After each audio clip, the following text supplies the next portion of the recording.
on ne peut pas le faire en France. Parce qu'on va dire tout un tas de choses qui gênent. Alors, moi, je travaille encore avec l'Université du Pays Basque, c'est ce que je disais tout à l'heure. On a eu 101 procès avec l'ordre des médecins. Sauf qu'on a gagné les 101 parce que nous, on est des scientifiques. Donc, systématiquement, voilà, le dernier livre qu'on a sorti, c'était sur le Covid. On a sorti un livre sur le Covid. Quelques jours après, on avait une interdiction de... Et 6 mois après, le tribunal de Bayonne a dit « Attendez, moi là, tout ce que vous avez amené, on a quand même amené 80 kilos d'études, de choses comme ça. » Il a dit « On ne peut pas vous interdire systématiquement de... » C'est tout à fait logique. Et quand on voit les répercussions du Covid maintenant, c'est catastrophique. C'est catastrophique. Ça a été un grand mensonge, une grande mascarade, et puis on n'hésite pas. Là, je sais que je fais des conférences au Palais des Congrès de Bordeaux, donc à la fin du mois. Je vous assure que là, c'est même les médecins qui viennent. Il y a des médecins qui viennent parce qu'ils sont dans le flou complet. Il serait temps qu'ils bougent quand même. Ben oui, mais il y en a qui bougent. Il y en a qui bougent, mais à chaque fois qu'il y en a qui bougent, ils se retrouvent avec des gros problèmes, exercés, ceci, cela, ils sont poursuivis pour tout un tas de choses. Et c'est ça qui est dramatique. C'est qu'on n'a même plus cette liberté, je dirais, et d'expression, et je dirais de regard, parce que c'est quand même notre métier. C'est quand même notre métier. Donc, ouais, c'est assez compliqué. C'est assez compliqué dans le monde où on vit exactement, parce que quand on regarde un petit peu, je dirais avec le recul, on sait très bien pourquoi a été créé le Covid. Il a été créé tout simplement parce qu'on a fait muter une corona, donc qui est une grippe tout simplement, on l'a fait muter, et à partir du moment où elle ne pouvait pas être solutionnée par tout ce qui était vaccin anti-grippe actuelle, de génération actuelle, on a été obligé de créer une maladie supplémentaire pour dire attention, nous avons un nouveau vaccin pour ce genre de choses. Mais c'était une grande mascarade de toute façon. Enfin. Les effets secondaires avec les turbocancers. Ah ben de toute façon, là c'est clair. Moi je travaille beaucoup avec Franceschi, donc au CNRS. CNRS. Les chiffres, c'est 37% des gens qui ont été vaccinés sur les 8 ans qui viennent vont développer des pathologies. Et il paraît que c'est catastrophique chez les enfants de moins de 16 ans. De moins de 16 ans, tout simplement. Donc, oui, c'est un drôle de monde. Médecin hygiéniste, en plus, c'était quelque chose qui a disparu, parce que maintenant on appelle ça virologue, épidémiologue, tout ce genre de choses. Et j'ai travaillé quelque temps en médecine traditionnelle, et puis j'ai vu que ce n'était pas du tout ce que je pouvais faire. On ne soignait pas, en fin de compte on aidait surtout à mourir, on ne soignait absolument pas. Et le problème, c'est que je suis parti aux États-Unis, je suis parti en Angleterre pour faire des formations qu'on peut faire là-bas et qui ne sont pas du tout, même par le fait d'être connues, c'était même pratiqué en France. La naturopathie hygiéniste, je vais souvent en Angleterre, la naturopathie hygiéniste, il y a plus de naturopathes hygiénistes en Angleterre que de médecins traditionnels. En Allemagne, maintenant, c'est pareil aussi. Il y a plus d'aide pratiqueurs que de médecins généralistes. Le problème, c'est que la naturopathie, pour l'instant, elle est bridée, pas complètement, des fois à juste titre, par rapport aux compositions, au cursus, à certains cursus. On ne peut pas être naturopathe en faisant 48 week-ends de cours. C'est pas possible. Un cursus naturopathique, c'est 7 ans. Le vrai c'est 7 ans. C'est-à-dire qu'on a 14 techniques différentes. On fait de la psychologie, on fait de la balnéothérapie, on fait de la nutrition, on fait de la diététique, on fait tout un tas de choses comme ça. C'est vrai que c'est plus important que ça ne sort. Donc on va commencer. Alors, pourquoi parler de cancer et de nutrition? Il faut savoir que le cancer est une maladie métabolique. C'est-à-dire qu'elle est concernée par plusieurs métabolismes différents. Il y a deux choses qui sont véritablement impliquées là-dedans, c'est le biologique, donc purement le corps humain, et le somatique, donc qui est véritablement, je dirais, pour dire l'ADN, le noyau cellulaire et compagnie. Il faut savoir que depuis 1960, le pourcentage de mortalité au niveau du cancer n'a absolument pas évolué. Nous sommes au même taux de mortalité qu'en 1960. Donc à un moment, il faut se poser la question de dire est-ce que le processus mis en application par la médecine traditionnelle est le bon? Est-ce que la chimio, la radiothérapie sur des cellules, enfin sur des métastases et compagnie, est-ce que c'est la seule solution? Pour l'instant, il n'y a pas de choix. C'est cette solution ou rien du tout. Alors il faut savoir qu'il y a 4 types de cancers. Il y en a 4. Il y a d'abord le plus embêtant, le plus dur à diagnostiquer, c'est tout simplement celui où il n'y a ni tumeur ni métastase. C'est-à-dire, c'est la leucémie, c'est le sida, c'est des choses comme ça qui sont vraiment des cancers purement sanguins. La deuxième, c'est tumeur, où il y a présence de tumeur. On va venir après comment on développe une tumeur et pourquoi on développe une tumeur. La seule différence, c'est qu'on nous dit « Ah oui, mais le cancer du sein a évolué ».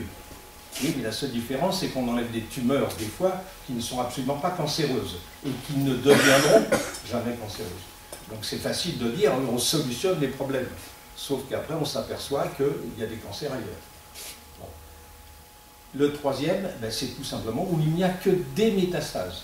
Ça veut dire que là, on a une faiblesse, on a une dégénérescence cellulaire qui permet évidemment par le sang et la lymphe tout un tas de propagation.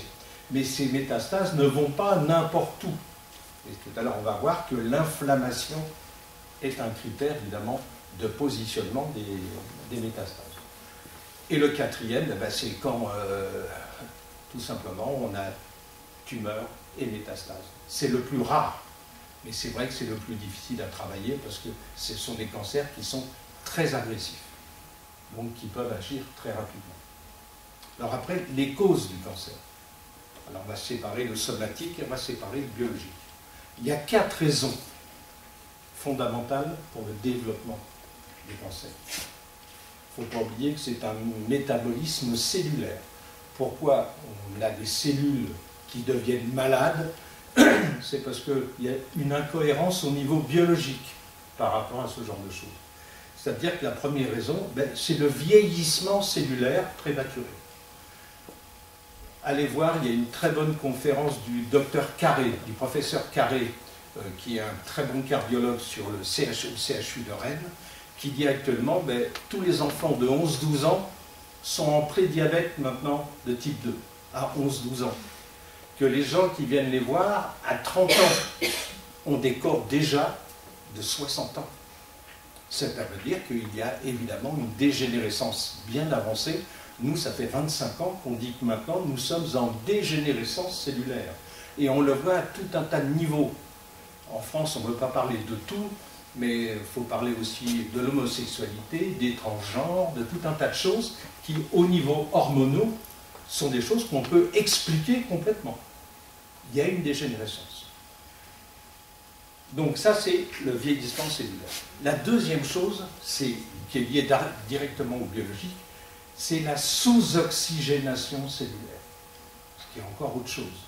C'est-à-dire que l'oxygène est apporté par le sang au niveau cellulaire, que si on a évidemment un état sanguin humoral qui est en dehors de la normale et de la cohérence dont on a besoin, nous allons sous-oxygéner notre système cellulaire.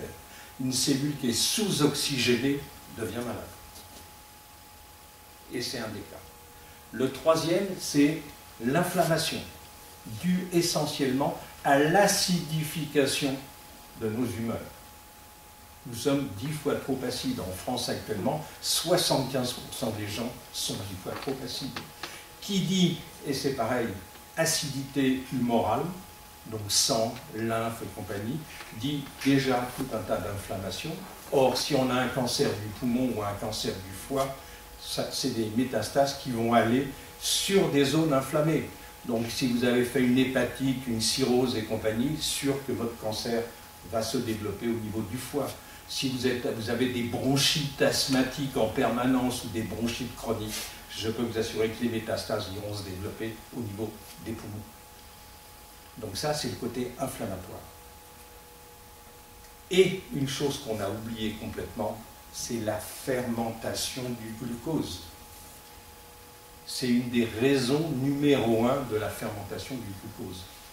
C'est là que nous stockons tout un tas de faux sucres que les cellules saines, parce que les cellules saines peuvent transformer le glucose, et qu'à partir du moment où c'est un glucose que l'on ne comprend pas, la cellule saine ne peut pas le faire. Par contre, ce glucose rentre en fermentation. Et la fermentation du glucose est la nourriture principale des tumeurs. Et quand on voit le nombre de faux sucres que l'on stocke au niveau corporel, c'est une catastrophe.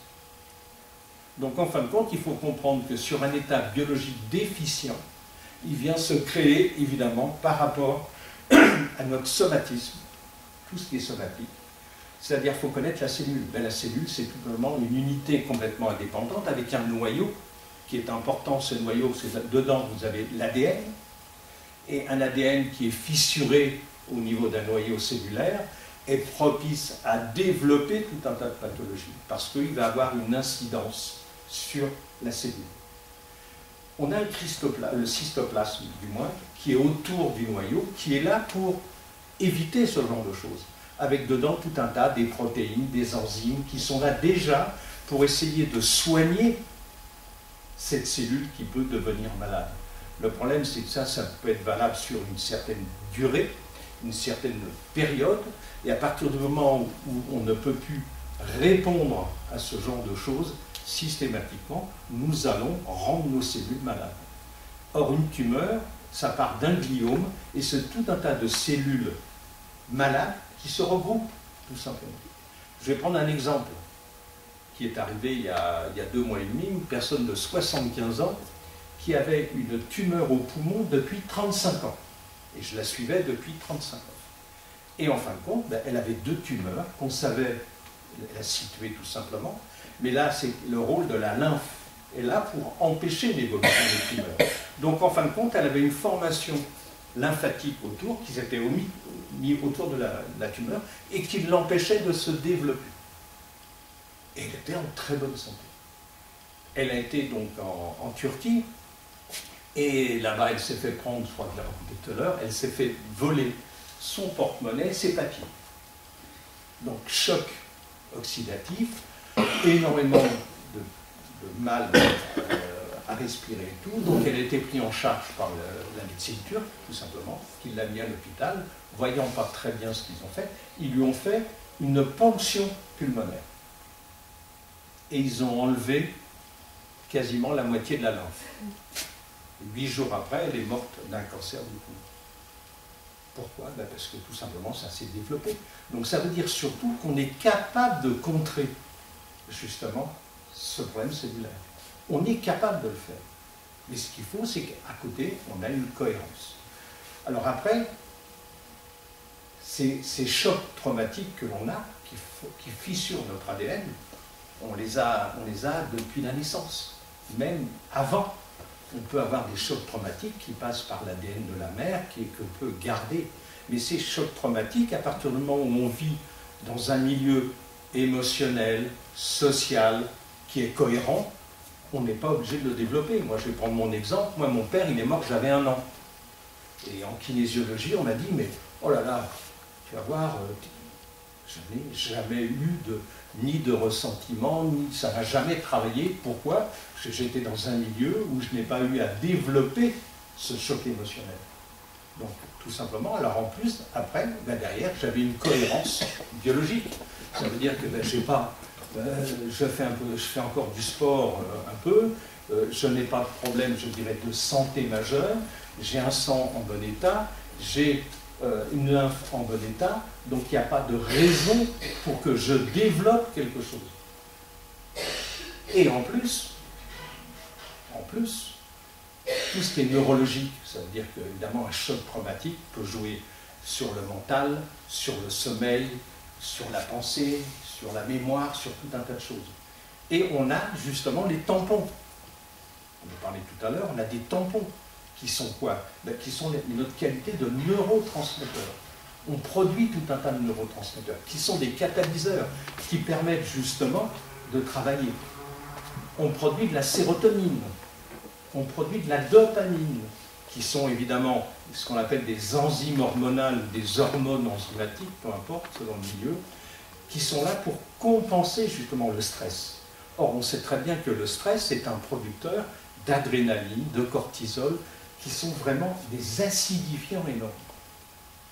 Et le problème, eh bien, on sait très bien que les neurotransmetteurs, comme la dopamine, comme la sérotonine, sont produits par notre intestin. C'est l'intestin. Donc évidemment, si on fait le lien tout simplement, et c'est pour ça qu'on appelle ça le bidirectionnel cerveau-intestin, ben, l'intestin a une incidence énorme sur le cerveau, et le cerveau, évidemment, a une incidence énorme sur l'intestin.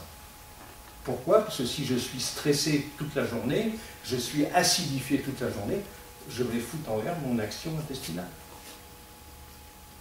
Et c'est pour ça que le microbiote est fondamental.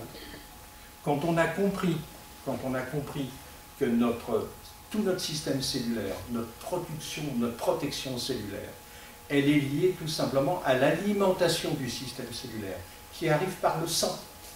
C'est le sang qui alimente notre système cellulaire. J'ai un sang pourri, j'aurai systématiquement des répercussions au niveau de mon activité cellulaire. Or, mon activité cellulaire, ben, son rôle, c'est de produire des protéines, de produire des hormones, de produire des enzymes, des diastases, mais surtout de se renouveler cellulairement, vu que ce sont des entités complètement individuelles. Donc si mon sang est sous-oxygéné, ben, je peux vous assurer qu'un système, on en parlait tout à l'heure, un système qui est sous-oxygéné au niveau cellulaire ne fonctionnera pas normalement. Et c'est là qu'on attaque cette fameuse notion de dégénérescence cellulaire. Donc systématiquement, le sang, il est fondamental. Donc le sang, et évidemment la lymphe, parce que la lymphe vient du sang, et c'est aussi important que l'autre. Et quelle va être la qualité de mon sang? Ça va être la qualité de mon microbiote intestinal. Pourquoi? Parce que c'est le microbiote qui va alimenter tout simplement mon sang. Et la qualité de mon microbiote va donner l'image de mon sang. Et le microbiote, il est à l'image de quoi? Ben, de ce que nous mangeons. Tout simplement. Donc ça veut dire qu'il y a un lien fondamental entre ce que nous mangeons et notre activité cellulaire. Facile à comprendre. Ce qu'il faut, c'est mettre en place. Il faut le mettre en place, tout simplement. Et je peux vous assurer que moi, quand on m'envoie des clients, et j'en ai des patients, notamment par certains médecins de Royan, de Saintes ou de Rochefort, on m'envoie des gens, comme j'en ai eu une cette semaine, où on lui a dit, écoutez, on vous a fait 8 chimios, on ne peut pas vous en faire une 9e. Et là, on dit, ah, peut-être aller voir le docteur Luc Lemétayer. Mais je peux vous assurer que cette personne, on est en train de travailler dessus, on aura des résultats. Pourquoi? Parce que elle est sous médicaments depuis maintenant 8 ans ou 9 ans, on lui fait des chimios, on lui fait des radiothérapies, donc on l'a affaibli complètement au niveau cellulaire. Il faut faire l'inverse. Nous développons ce genre de choses. Si on arrive à les développer, on peut très bien revenir en arrière. De toute façon, il y a un mot qui est fondamental, c'est la régénérescence cellulaire. Vous avez déjà entendu un médecin vous parler de régénérescence cellulaire? Ils ne savent pas. Puis ça n'est pas du tout partie de leur boulot. Alors, on peut très bien se régénérer. Ah, ça ne va pas se faire en une semaine. La seule différence, c'est que ça va se faire systématiquement, mais on sait très bien qu'en finalité, on aura des résultats. Donc, le cancer n'est pas une finalité. On peut très bien agir, évidemment, sur les cancers. Et moi, depuis 40 ans, je peux vous assurer que je pourrais donner une liste de personnes à contacter où, justement, on a sorti ces gens-là. Alors, c'est vrai qu'il va falloir jouer sur 2 secteurs, le biologique et le somatique. La seule différence, c'est que si, au niveau biologique, ça s'améliore très rapidement, le somatique, je peux vous assurer qu'il va suivre. Et si on veut vraiment une rémission totale par rapport à ces chocs, ces traumas oxydatifs, évidemment, il faut passer par là. Mais ce n'est pas du tout un problème. Alors, donc, il faut lutter contre la sous-oxygénation. Ben, ce qu'il faut, c'est avoir un minimum d'activité physique. Il faut marcher, il faut faire de la respiration consciente avant de vous coucher. On a besoin de s'oxygéner. Ben, écoutez, vous verrez tout simplement. Après, évidemment, l'acidité. Arrêtons de manger de la merde. Arrêtons de manger de la merde. Or, on en mange de plus en plus. Et quand on voit l'incohérence, je dirais, nutritionnelle, alors évidemment, ça arrange tout un tas de choses. C'est clair. Plus vous serez malade, de toute façon, plus on fera travailler quelque chose, et surtout, on fera travailler l'industrie. Donc, c'est quand même catastrophique. Moi, j'ai des gens qui sont présents, qui ont arrêté tout simplement les céréales et les produits laitiers. Pendant 15 jours. Ben, le corps, il se transforme complètement. Pourquoi? Ça fait partie des poisons. Ça fait partie des poisons, mais on ne va surtout pas vous dire demain que, par exemple, le pain, on dit partout que le pain est un aliment. C'est des conneries. Le pain, il est cuit dans un four à 200 degrés, vous n'avez rien que vous pouvez utiliser. Par contre, c'est un acidifiant. Alors donc, on revient, on va acidifier le pH intestinal, on va acidifier donc le pH sanguin. Or, il faut savoir qu'un sang qui est acide consomme 3 fois plus d'oxygène qu'un sang normal. Donc, on revient sang acide, sous-oxygénation cellulaire. Donc, ça veut dire dégénérescence cellulaire.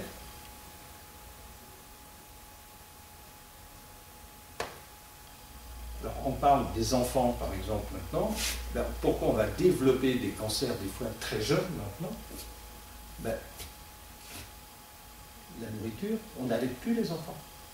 On les allait plus. Très très peu maintenant.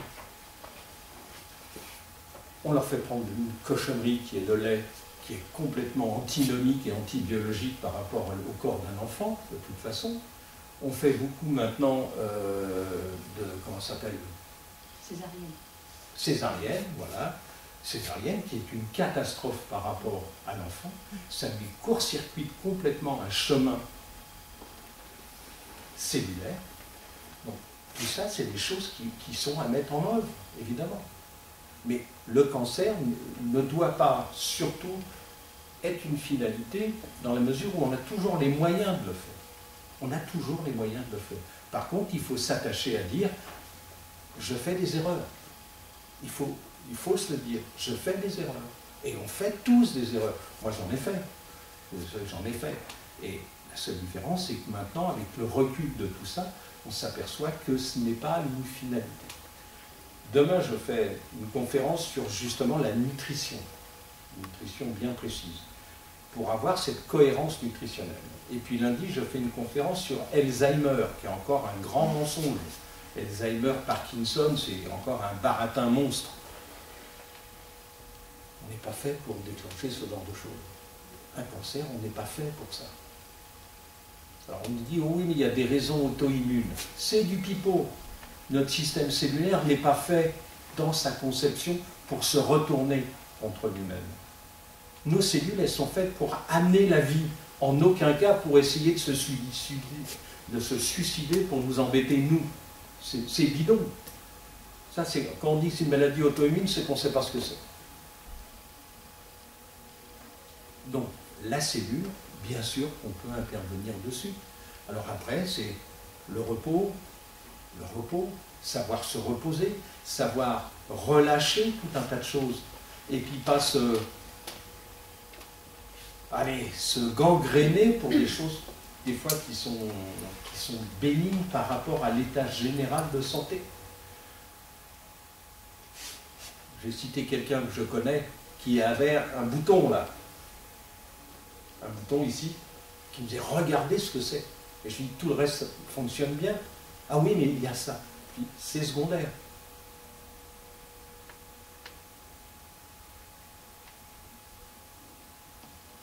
Ça va? Bon. Donc ça veut dire aussi, je pense positif, je pense ce qu'on appelle recta. Je vis dans un milieu qui me correspond. Évidemment, ce genre de choses traumatiques liées à un stress, liées à la colère, liées à tout un tas de choses, restera confiné si on a un aspect biologique autour qui empêche justement de développer ce genre de choses. Nos cellules sont faites pour être vivantes et vivre très longtemps.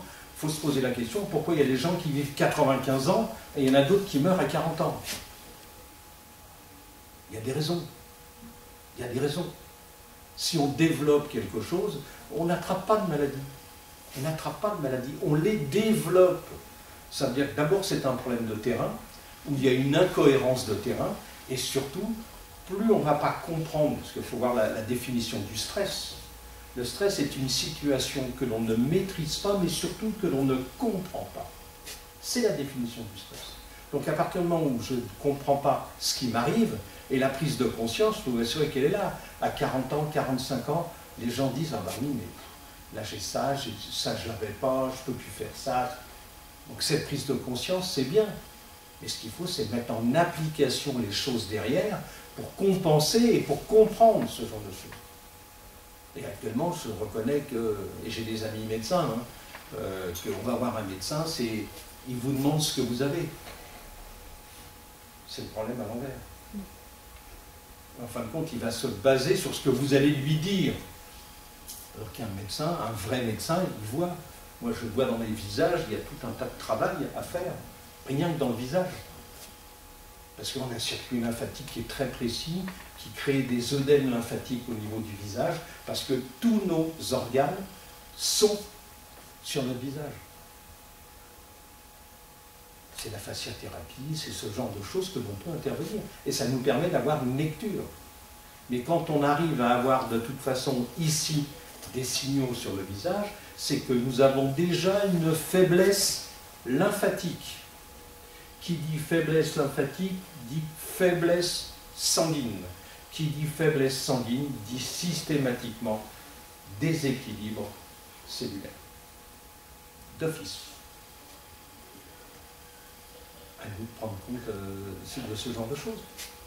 Mais à partir du moment où vous vivez sereinement et que vous ne faites pas trop d'erreurs fondamentales au niveau alimentaire, je peux vous assurer qu'il n'y a aucune raison que nous soyons malades cellulairement. Mais oui, il faut comprendre qu'on n'est pas fait pour être malade. Donc si on devient malade, c'est qu'on fait des conneries quelque part. Alors je n'aime pas le terme conneries, on fait des erreurs. Mais surtout on a affaire à une désinformation permanente, où on ne nous explique pas. Vous savez, ça fait maintenant 15 ans, on ose dire qu'une personne a un cancer. Avant, on ne le disait même pas, parce qu'on avait peur de le dire aux malades. Maintenant, les médecins le disent. Bon, le problème, c'est qu'on n'a toujours pas la solution. On n'a toujours pas la solution. Et que ce n'est pas normal que maintenant, on a des cancers du foie qui se développent vitesse grand V. Alors maintenant, c'est aussi tout ce qui est prostate chez les hommes. On a des problèmes prostatiques maintenant à 50 ans, 45 ans. On développe même des cancers à ce niveau-là. Et quand on sait quel est le problème de la prostatite, on en revient toujours à une chose. Acidification du sang. Donc inflammation du sang. On ne peut pas développer un cancer sans inflammation. Et c'est que l'inflammation, elle est liée à tout un tas de choses. Mais surtout à ce qui véhicule, qui est le sang. Le sang est omniprésent. Tout à l'heure, j'ai discuté avec quelqu'un qui a une fibromyalgie. Quand je vois ce qu'on lui a donné comme traitement pour la fibromyalgie, c'est une catastrophe. On lui donne des traitements pratiquement à vie. Non. On va lui donner un bon protocole d'épuration et on va lui fluidifier le sang. Je peux vous assurer que la fibromyalgie va disparaître. Et pas en 5 ans. Je le dis toujours, Myrtille et compagnie. Vous avez un site qui s'appelle Myrtille et compagnie. C'est une personne que j'ai traitée il y a 8 ans, qui est venue me voir avec 2 cannes, et qui avait la maladie de Lyme et la fibromyalgie. Et on lui donnait 3 ans à vivre. Elle est venue me voir, on a traité. Maintenant, elle fait des jeûnes en courant sur les plages de Saint-Gilles-Croix-de-Vie. Ça a mis 9 mois. C'est vrai qu'on ne peut pas... Il y avait une antériorité à nettoyer. Mais en 9 mois après, elle n'a absolument plus rien. Et elle raconte ce que je lui ai fait faire et le parcours. Elle s'appelle Christine Leridan. Elle explique complètement ce qu'on a fait. Et on n'a travaillé que sur le sang. La fibromyalgie est une pathologie sanguine, uniquement. C'est un empoisonnement sanguin.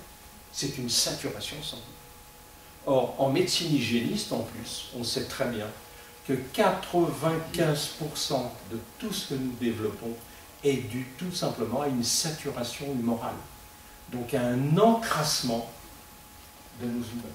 C'est-à-dire le sang, tous les liquides lacunaires, la lymphe, toutes ces choses-là. Toutes les pathologies sont liées à ça. Qu'est-ce que nous mettons dans le sang? Ce que nous mangeons. Ce que nous mangeons, tout simplement. Donc, réadaptez votre cohérence alimentaire. Et vous allez voir qu'il y a plein de choses, mais qui arrivent très rapidement. Moi, pourquoi je viens aussi sur ce genre de salon? J'ai 74 ans, je pourrais faire autre chose. La seule différence, c'est que je vois l'évolution. Et nous, ça fait 30 ans qu'on dit, attention, nous allons aller vers une dégénérescence qui dit cellulaire, mais surtout biologique. Les maladies, on va les développer de plus en plus rapidement, de plus en plus tôt. On va avoir de l'obésité, on va avoir tout un tas de choses qui sont en plus des choses empiriques.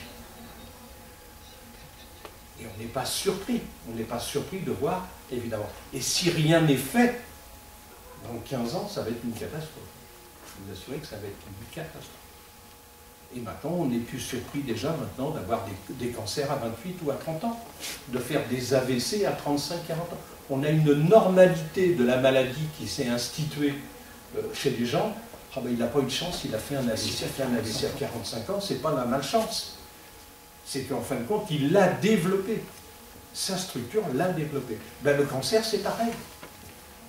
Si nous développons des cancers, alors après, je revenais au somatique, par exemple, on sait très bien, dans 80% des cas, qu'une femme qui a des tumeurs au sein a eu un problème avec sa mère ou a un problème avec ses enfants.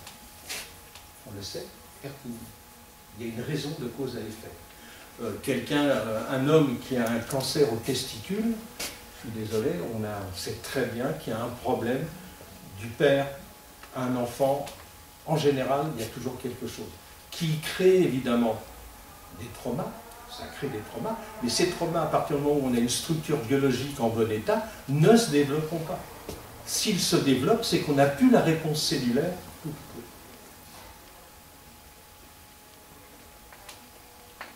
C'est facile à comprendre. Quand on vous explique, c'est assez facile à comprendre. Alors évidemment, le rôle des patients, c'est d'aller chercher cette information et de sortir un petit peu du carcan qu'on veut, évidemment, nous impliquer. Il faut aller chercher pourquoi on a des problèmes cellulaires, pourquoi on n'arrive pas à manger correctement. Tout à l'heure, il y a une dame là, qui n'arrêtait pas de roter. Elle n'arrête pas de roter, elle rote. Et je lui dis, oh, elle me dit non, ça. Je dis, ah, moi je vous vois, je peux vous assurer que je sais très bien pourquoi vous rotez. Il y a une incohérence biologique liée à une alimentation. C'était quoi? Comment? C'était quoi? On mangeait des panini. Vous savez ce que c'est qu'un panini? C'est un grand morceau de pain avec du jambon et du fromage, voilà, qui est monté en température. C'est un produit industriel déjà, qui est monté en température. Ça, c'est tout ce qu'il ne faut pas manger. Et passer un certain âge, avec un état biologique déjà particulier, vous mangez ça, vous avez un rejet. Vous avez un rejet du corps. On a un rejet du corps. Là, je parle souvent aussi d'une alimentation qui est bonne pour nous, c'est les œufs. Il faut arrêter de manger cette saloperie qui est l'œuf dur. Quand maintenant vous mangez un œuf dur, ça remonte. Ça veut dire que vous amenez quelque chose sur une fatigue hépatique il vous envoie le message. On vous envoie le message. Ça veut dire qu'il faut arrêter. Manger des œufs, bien sûr, des œufs au plat juste liquides, des œufs mollets et compagnie. Mais arrêtons ce genre de choses. Donc le rôle demain de la conférence, c'est justement d'expliquer toutes ces anomalies que l'on met en pratique en permanence. Le problème, c'est qu'on va attaquer un milieu, un monde qui va refuser ce genre de choses. Demain, on ne peut pas dire « arrêtez de manger du pain ». Tous les boulangers, tous les gens qui font de la farine, tous les gens qui font des gâteaux et compagnie, vous vous rendez compte? Le drame commercial, c'est-à-dire qu'on ne va pas s'occuper du drame de santé, on va s'occuper du drame commercial. Eh oui. Demain, on dit ce qui revient le moins cher actuellement au niveau de la production, c'est les céréales. Ah ben les céréales, de l'amidon, vous en avez dans tous les plats. Dans tous les plats, on met de l'amidon maintenant, qu'on récupère dans les céréales. Et l'amidon est inassimilable par le corps humain. Demain, est-ce que vous allez voir quelqu'un qui va vous dire « mais attention, ne mangez pas ce genre de choses, c'est inassimilable par le corps humain ». Et quand on voit les gens qui ont des problèmes cardiovasculaires, eh ben on retrouve des cols d'amidon, on retrouve des plaques d'athérome au niveau des aortes, on retrouve de la candidose, tout ça c'est lié évidemment à l'amidon. Alors c'est vrai, oh mince, faut que j'arrête de manger du pain. Non, on en mange beaucoup moins. Qu'on mange un minimum, tout simplement. Mais quand vous regardez ce que les gens mangent, ben c'est des pâtes, c'est le pain, c'est la pomme de terre, c'est le riz, c'est des petits gâteaux, tout ça c'est amidonné. Et on n'a pas un potentiel au niveau du foie qui est capable d'abord d'assimiler et de métaboliser ce genre de choses. On ne peut pas, on n'est pas fait pour. Donc on va acidifier notre structure systématiquement. Et à partir du moment où on va l'acidifier, eh ben on va rentrer dans tout ce processus d'acidification, de dégénérescence cellulaire et aussi de déséquilibre humoral. C'est-à-dire qu'on va avoir un sang résiduel. Et le sang résiduel, vous savez qu'actuellement, en France, les protocoles médicamenteux à vie, la moyenne en France maintenant est de 62 ans. C'est-à-dire qu'à partir de 62 ans, on a des traitements à vie. Il y a 15 ans, elle était de 73 ans. C'est-à-dire qu'on a perdu 11 ans, tout simplement. C'est pas élevé. Et maintenant, pour n'importe quoi. Un peu de cholestérol, on va vous donner un traitement à vie. Vous avez un peu de diabète, on va un peu de tension. Maintenant, on arrive même à baisser les normes de tension maintenant pour pouvoir vous donner. Mais bien sûr, c'est n'importe quoi. On rentre dans un système tout simplement où on n'intéresse personne. Si on intéresse, si on est malade. Si on est malade, on fait travailler les médecins, les pharmaciens, les labos. Donc la nutrition, mais elle est fondamentale. Pourquoi alors, je suis breton. Ma mère m'a dit que c'était ma principale qualité. Du coup, je lui parle plus. Personnellement. Et donc, je suis breton, j'ai toujours été élevé avec des algues marines. Mais demain, on arrive à faire manger des algues marines aux gens, on va solutionner énormément de choses. Pourquoi? C'est un végétal, c'est alcalin, on peut le manger cru, c'est chargé en oligo-éléments, c'est chargé de tout ce que, au contraire de la cohérence alimentaire que l'on a maintenant. Il faut y penser. Et demain, vous voyez des reportages sur les algues? Absolument pas. Vous voyez jamais, parce qu'au niveau nutritionnel, c'est quelque chose d'hyper intéressant. On va parler de quelque chose qui est à l'encontre du système. Vous pensez bien? Scarlett Corr, vous la connaissez? Oui. Elle fait une publicité énorme sur les algues. Oui, mais enfin, par rapport au volume de ce que l'on pourrait faire, par rapport à la nutrition, c'est tout petit. On fait plus de publicité partout, sur les gâteaux, sur les riz, sur les pâtes. Vous savez, maintenant, vous rentrez dans une grande surface. Avant, il y avait 50 références de pâtes. Maintenant, ils sont contents, il y en a 180. C'est ça. Alors après, algues, oui. Algues, il faut les manger crues de préférence. Donc ça veut dire qu'il faut éviter aussi des préparations qui sont tuantes. Or le problème, c'est qu'on fait beaucoup de préparations tuantes. On fait 10 fois trop cuire. Quand on parlait de l'activité cellulaire, quand on parle de cellules, on nous parle de protéines, de glucides et de lipides. On nous parle de ça. Mais nos cellules, elles ont besoin d'autre chose. Elles ont besoin d'autre chose de ça. On ne parle jamais de vitamines, d'oligo-éléments, de minéraux, d'acides aminés. C'est ce qui fait marcher notre système cellulaire. Parce que les protéines que l'on consomme sont quasiment mortes à 90%. Donc ça ne sert à rien. Les lipides, le lipide végétal, il est bien. Tous les lipides animaux, évidemment, amènent du cholestérol, on le sait très bien.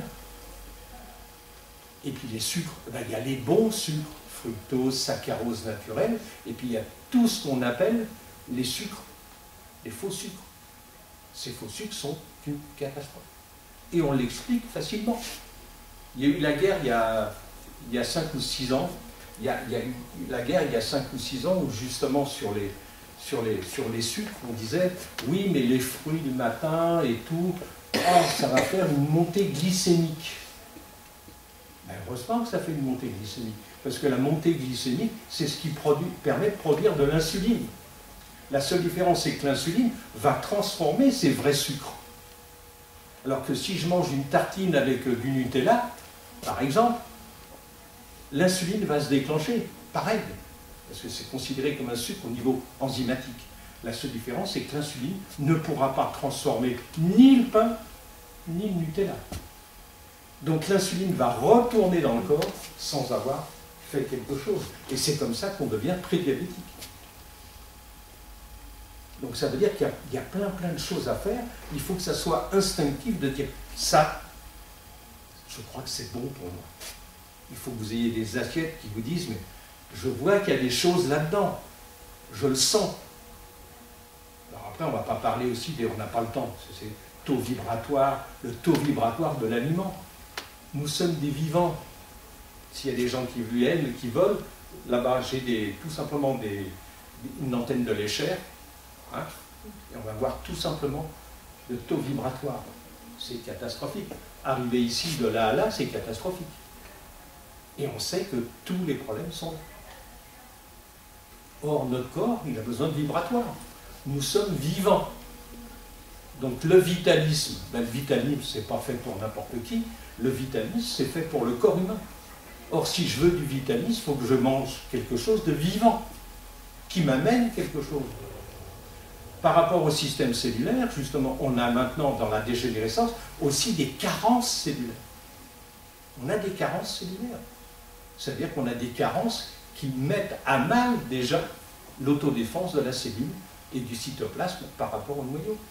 Parce qu'il nous manque de la vitamine D, il nous manque du bore, il nous manque tout un tas de choses. Et ça, on peut l'avoir que par le vivant. Je dis toujours, et c'est ma grande copine, c'est l'assiette de pâtes. Ma copine, quand je vois les gens qui mangent une assiette de pâtes, je leur dis, mais bon courage. Ça veut dire que dans une assiette de pâtes, on va en assimiler 3%. 3%, je dis bien assimiler, je ne dis même pas métaboliser. Et les 97%, il va falloir que notre corps travaille pour les évacuer. C'est le foie, c'est l'intestin, c'est tout ce système qui va essayer d'évacuer tout ça avec des temps de digestion qui sont très très longs. Avec derrière le repas, on est comme ça. Pourquoi? Parce que de toute façon, ce n'est pas une cohérence alimentaire. La pâte ne nous sert à rien. Alors comment on l'utilise pour se remplir le ventre, ok, mais par contre cellulairement, on n'a même pas d'apport. On n'a pas d'apport cellulaire. Et il y a plein de choses comme ça. Alors, en plus, dans les pâtes, il y a plein d'amidon. Donc ça ne sert à rien. Vous savez, on me dit, mais l'amidon, ben, j'ai dit, faites cuire du riz. Vous le rincez 2-3 fois. Quand vous voyez la masse d'amidon qui sort, vous dites ça, c'est ce que je vais avoir dans mon corps. On n'est pas fait pour ça. Donc, travaillons déjà sur la cohérence nutritionnelle. Vous verrez que les effets humoraux, cellulaires, sont déjà une grosse protection par rapport à une évolution tumorale, ou par rapport tout simplement à rendre malades nos cellules. Nos cellules ne sont pas faites pour être malades. Et encore, je dis bien, quand vous prenez le cytoplasme, dans le cytoplasme cellulaire, vous avez ce qu'on appelle des endonucléases. Donc les endonucléases sont des enzymes protéinées qui sont là pour déjà, aussitôt qu'il y a une petite lésion, ils sont là pour travailler et aider. Après, on a le phénomène d'apoptose. L'apoptose, c'est l'autosuicide des cellules. Et puis après, on a les fameuses NK sellers, les fameuses cellules tueuses de cellules cancéreuses. Mais ça peut fonctionner que si nous avons une réponse cellulaire et un bon état cellulaire. Si nous n'avons pas ce bon état, il n'y aura pas assez d'endonucléase, le système d'apoptose sera trop fragile et il n'y aura pas assez de NK sellers. Donc on est équipé pour lutter contre ce genre de choses. Ce qu'il faut, c'est que pour que ça fonctionne, il faut que ça soit en bonne santé. Des questions? Oui. Vous avez beaucoup parlé des apports nutritionnels, qui est évidemment fondamental. Est-ce que demain, vous avez prévu aussi de nous dire comment soutenir les fonctions d'élimination? Parce qu'il y a ce qu'on fait rentrer, mais il y a aussi ce qui doit sortir. Donc ça veut dire, c'est l'assimilation, et ça veut dire l'évacuation. D'accord. L'évacuation va être liée surtout à tout ce que nous n'avons pas pu assimiler, ce qui engorge évidemment tous les organes. Le problème, c'est qu'il suffit de poser des questions. Est-ce que vous transpirez, madame? Tous les jours. Tous les jours? Un peu. Ah bon? Un peu? Voilà. Alors, je vais vous dire tout simplement, quelqu'un qui ne transpire pas est déjà quelqu'un de malade. Pourquoi? Tout simplement. Pourquoi? Ben parce qu'on a besoin d'évacuer par les pores. Et quand on n'évacue pas, alors qu'on évacue quasiment autant par les pores normalement que par les reins, surtout au niveau de l'acide ionique, acide phosphorique, acide lactique. Ça veut dire que tout simplement dans l'épiderme, nous avons un système lymphatique qui s'appelle les sébacées, les sudoripares, qui sont dans le milieu basal, qui sont bloqués par l'acidité. Ça veut dire qu'on en revient là au sang, à la lymphe, qui est trop acide. Donc on est capable de bloquer tout notre système. Le fonctionnement hépatique, vous savez qu'on doit renouveler, j'ai oublié de le dire, tous les 7 ans quand même, cellulairement, nous avons un corps qui est quasiment tout neuf. Tous les 7 ans. Donc ça veut dire que si on est correct, on est cohérent, on peut vivre jusqu'à 95 ans. Si à 40 ans on a des problèmes, c'est que justement ce renouvellement cellulaire n'a pas eu lieu. Notamment au niveau du foie. Les cellules hépatiques, tout simplement, notamment celles du pourtour du foie, se renouvellent quasiment tous les 4-5 jours. Si elles ne se renouvellent pas, on va avoir évidemment un foie qui va rentrer en dégénérescence, et le rôle du foie est primordial, c'est l'organe le plus important du corps humain. Ça veut dire c'est de traiter le sang, d'alimenter tout un tas de choses, mais surtout c'est notre tout à l'égout. C'est notre tout à l'égout, le foie. C'est lui qui est là pour nettoyer et amener, évidemment, systématiquement vers les reins et pour évacuer. Donc là, après, demain j'en parlerai, où on a des aliments qui bloquent complètement le système rénal.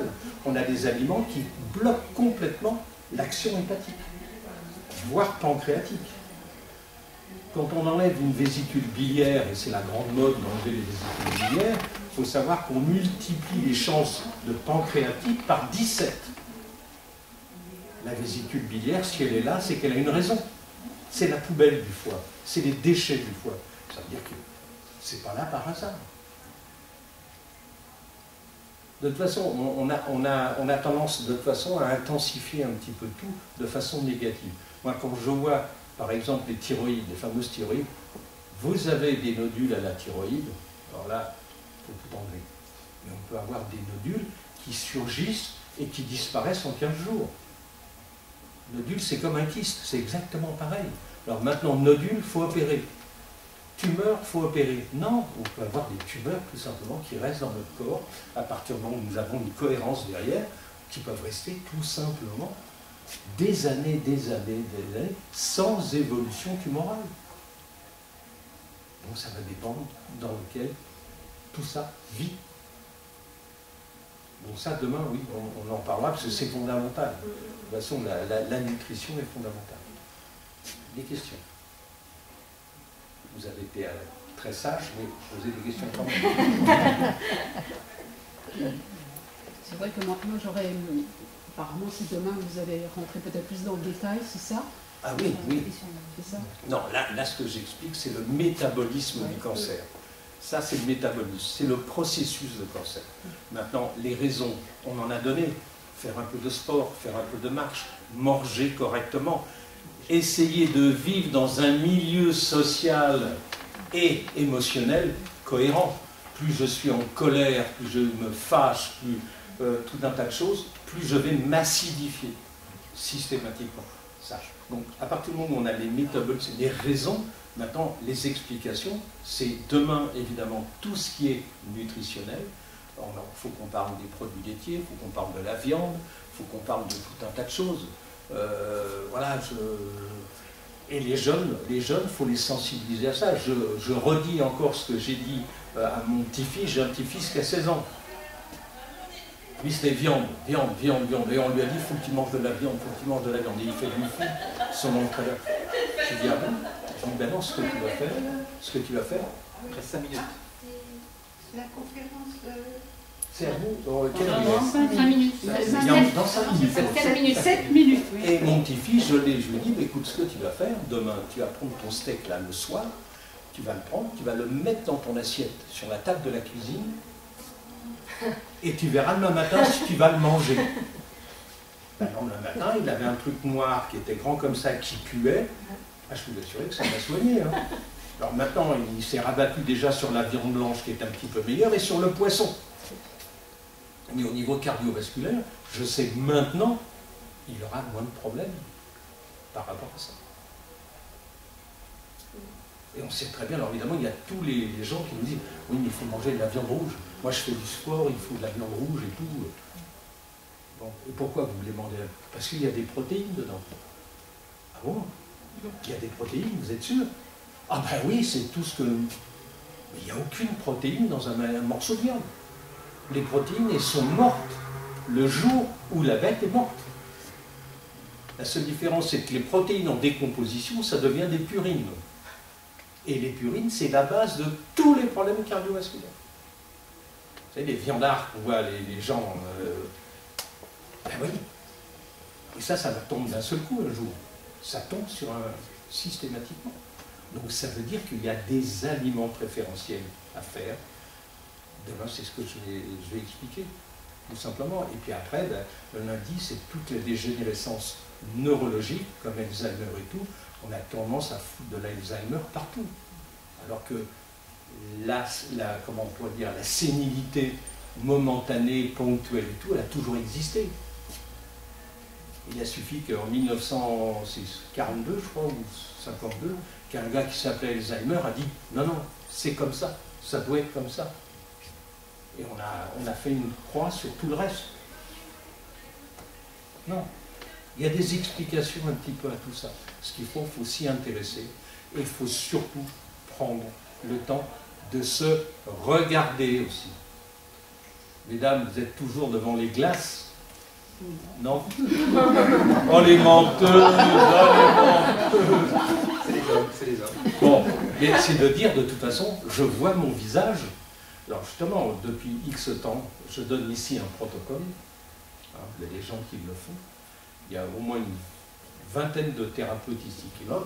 Il y a des gens ici qui sont là aussi, qui pratiquent. C'est un protocole vraiment de naturopathie hygiénique. C'est-à-dire, c'est purge, jeûne hydrique, fil conducteur alimentaire.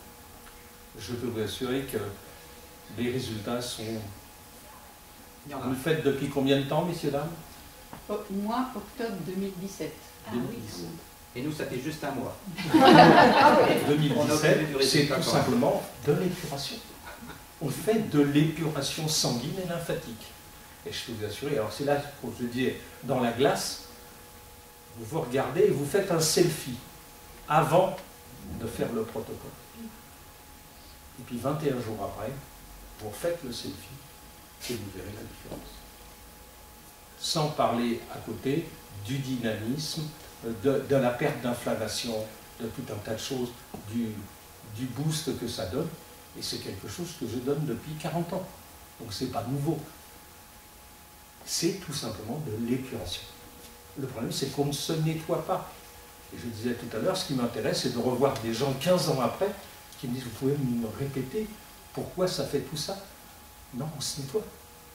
On se nettoie, ce que l'on ne fait absolument pas, tout simplement. Et l'apport, quand on parlait de microbiote, quand on l'a vu avec le Covid, les gens avaient des milieux viraux au niveau intestinal par rapport à une incohérence entre les bactéries, les toxinités et compagnie. Et à partir du moment où vous avez un milieu viral, ben, tout ce qui va traîner, vous allez le développer. Vous allez le développer. Donc à partir du moment où vous êtes cohérent avec ça, je peux vous assurer qu'on ne développe absolument rien. On ne devient pas malade, c'est tout.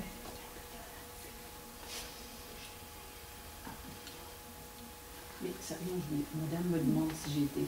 Si vous voulez interrompre, madame, la conférence? Ah ben bravo. Non, mais savoir si elle était malade depuis 7 ans, si elle avait eu... Non. Ah non. Depuis 7 ans. Mais c'est même pas une rhinite, c'est même pas une grippe, on ne développe pas parce qu'on a une réponse immunitaire, on a une réponse cellulaire. Je monte toujours sur les échelles et tout. Ben exactement, voilà. Vous avez quel âge, c'est ma discrétion? 74. Ah, Le même âge. Oui, Vous mais non, êtes c'est moi. 27 octobre. Vous saurez tout. 1950. Donc, la seule chose que je vous conseille, si on veut virer, c'est de dire tout simplement, il faut que je me prenne, il faut que je comprenne ce qui m'arrive, mais il faut surtout que je me prenne en charge. Et je peux vous assurer, il y a du travail, il y a du travail. Mais rien, il n'y a pas de fatalité à ce genre de choses. On a les moyens de réagir. On a les moyens de le faire, il ne faut pas hésiter. C'est quand même une prise de conscience. Mais la prise de conscience, la prise de conscience, c'est bien quand je viens d'aller voir mon médecin, j'ai un cancer. Voilà, oui, mais c'est dommage. Oui, mais la prise de conscience, il y a une information qu'on peut faire avant, tout simplement. Oui. C'est-à-dire, mais même quand on vous dit vous avez un cancer, rien n'est fini. Au contraire, c'est là qu'il faut commencer à travailler et à dire j'ai certainement fait des erreurs, je vais modifier, et ce que j'ai développé, je vais l'éliminer. Mais c'est quand même la méconnaissance quand même. Comment? C'est beaucoup de méconnaissance. Il y a la méconnaissance, mais il y a surtout de la désinformation. Oui, mais parce que même quand tu après, veux il faire faut aller la attention, chercher, cette information-là. Ou aller la chercher après cette information-là. Évidemment, là, vous nous en parlez, c'est bien. Et madame, Mais si moi, je suis là, demain, je me dis que je vais en pour vous en... prendre conscience, mais Non, mais- je fais quoi? C'est un peu ça que je veux dire. C'est pas... on n'a pas justement... Voilà. Voilà. Non, mais je suis d'accord par rapport à vous, mais quelqu'un de lambda, comment il va Mais faire? vous savez, comment des il- fois, je fais des conférences là au Palais des Congrès à Bordeaux le 29-30. Et ça m'est arrivé au début d'être agressé, et il y a 1500 personnes dans la salle, par des médecins qui me disent oui, mais on ne sert à rien. J'ai dit, écoutez, monsieur, vous êtes médecin, je suis médecin. Vous soignez l'asthme, vous soignez le sida, vous soignez le cancer, vous soignez les maladies cardiovasculaires. Non, on ne soigne pas ça. Donc il y a un moment, il faut que la prise de conscience se dise, il y a eu des évolutions, mais maintenant on est à une forme de saturation de résultats, et il y a des maladies qu'on ne peut pas soigner par ce qu'on appelle l'allopathie exogène, c'est-à-dire par des apports extérieurs. Non, on a tout ce qu'il faut dans notre corps, il faut développer ce genre de choses. C'est ce qu'on appelle l'homéostasie. il est juste 15 heures. Comment? Il y a juste 15 heures. Bon. Donc, on parle de Thierry Casanova sur l'homéostasie, Et l'homéostasie, en fin de compte, la grosse différence entre les naturopathes et tout, c'est la naturopathie, c'est d'utiliser ce qui est bon en nous pour éliminer ce qui est mauvais. Le problème, c'est qu'on ne va pas travailler sur une symptomatique. La médecine va travailler sur la symptomatique. Et le fait de traiter la symptomatique ne veut pas dire qu'on fera, tout simplement. Merci infiniment. Voilà, messieurs, dames.